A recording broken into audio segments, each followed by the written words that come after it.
हिवरखेड येथील प्रजापिता ब्रह्मकुमारी ईश्वरीय विश्वविद्यालय संचालित मुख्य ओम शांती शाखेकडून शताब्दीकडे वाटचाल करत असलेल्या आझादी का जश्न स्वर्णिम भारत कार्यक्रमांतर्गत शाखेमध्ये हिवरखेडचे ठाणेदार गोविंद पांडव यांना निरोप देताना त्यांचा शाल श्रीफळ देऊन शाखेच्या संचालिका रश्मी दीदी व बार्शी टाकळी शाखेच्या संचालिका अरुणा दीदीकडून सत्कार करण्यात आलाय।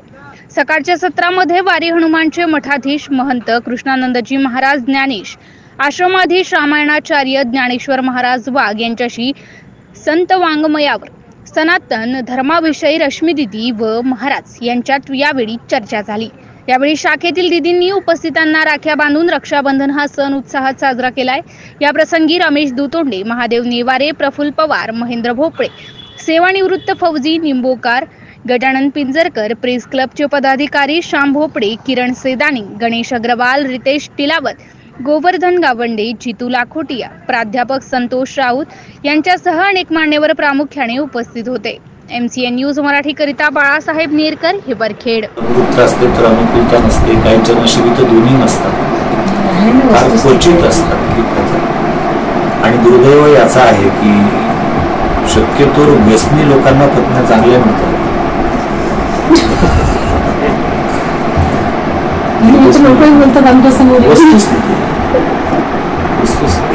अभ्यास ती जबाबदारीने वागते। मग तिला माहित आहे संसाराचा गाडा आता एकटीला ओढायचा आहे। ती समजदारी तर इकडे या क्षेत्रात ठेवली। आज पारमार्थिक लोकातले असे किती ते लोक आहेत की त्यांच्या घराण्यात की महाराजांनी तुमच्या कीर्तनाला येतो, रात्री उशीर झाला तर रात्रभर बाहेर झोपावं लागतं, दरवाजा उघडल्या जात नाही। कितीही दरवाजा ठोकला तरी रात्री दरवाजा उघडला जात नाही।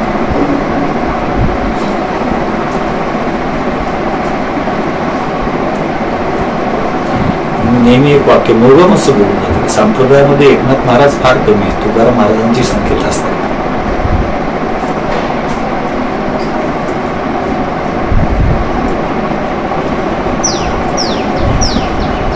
ते दुःख वाटते, दुर्दैव वाटते, लोकांच्या काय अपेक्षा असतील त्या कळत नाही। आमच्याकडे येणारे जे फोन आहेत ना मायबापांचे, तो पोरगा जास्त धार्मिक वृत्तीकडे वळला आहे, त्याला थोडं समजावून सांगा।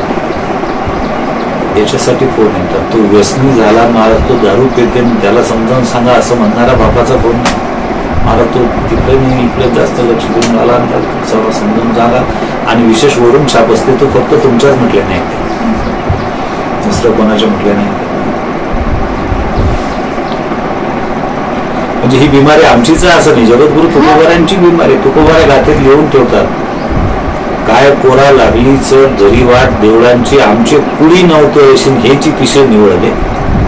काय पोराला चटक लागली, उठला की सुटला देवळात जाते, आमच्या कुळात नव्हतं हेच पिसा आमच्या कुळात जन्माला आला। तुकोबारा ज्या अर्थी लिहून ठेवतात 350 वर्षापूर्वी, त्या अर्थी त्याही काळात लोकांची मानसिकता कशी असेल ते काळात लोक असं म्हणणारे असतील। आणि तेव्हा त्या काळापासूनच आहे सुरू, आता प्रमाण वाढ, लोकांची मानसिकता बदललेली नाही, परिस्थिती बदललेली असली तरी लोकांची साधारणतः मानसिकता बदललेली नाही।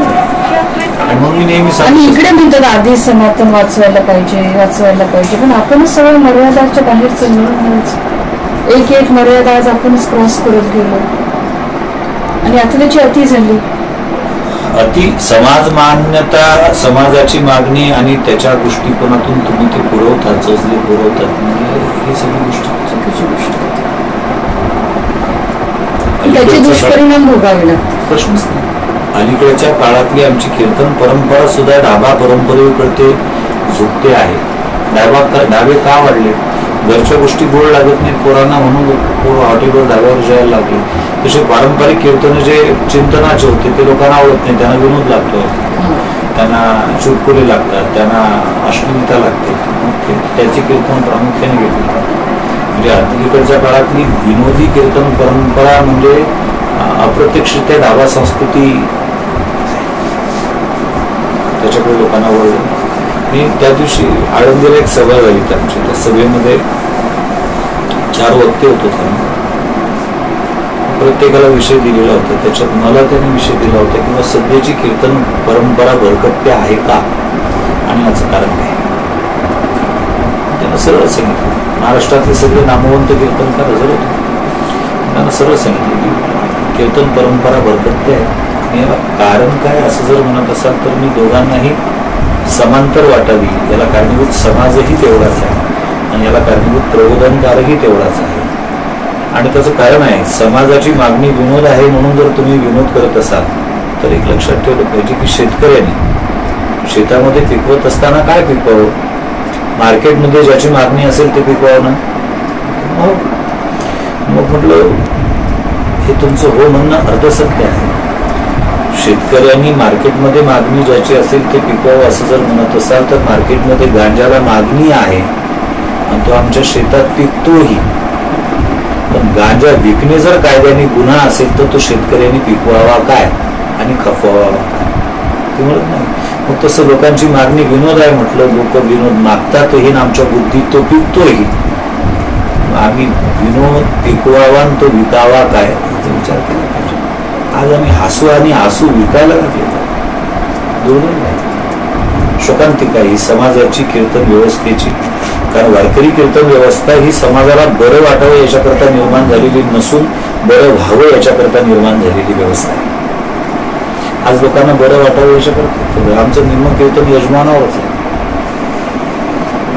पत्रिकेमध्ये हरिकीर्तन लिहिता, आता पत्रिकेमध्ये जर मी तुमच्या नावाची पत्रिका दिली आणि तुम्ही त्या पत्रिकेनुसार येसाल आणि तुम्हाला तिथं मान नाही म्हटल्यानंतर मग तुमची मानसिकता काय होत असेल.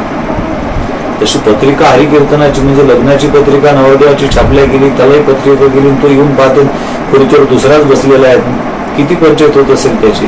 तसं हरीचं कीर्तन म्हणून तुम्ही पत्रिका छापता, तो येत असेल आणि तिथं तुम्ही यजमानाचं कीर्तन करता, त्याची केवढी नाराजी होत असेल. आपलं कीर्तन म्हणून पत्रिका छापली आणि तिथे यजमानाचं कीर्तन करतो. किती मी ते इतका खाली येऊन बोल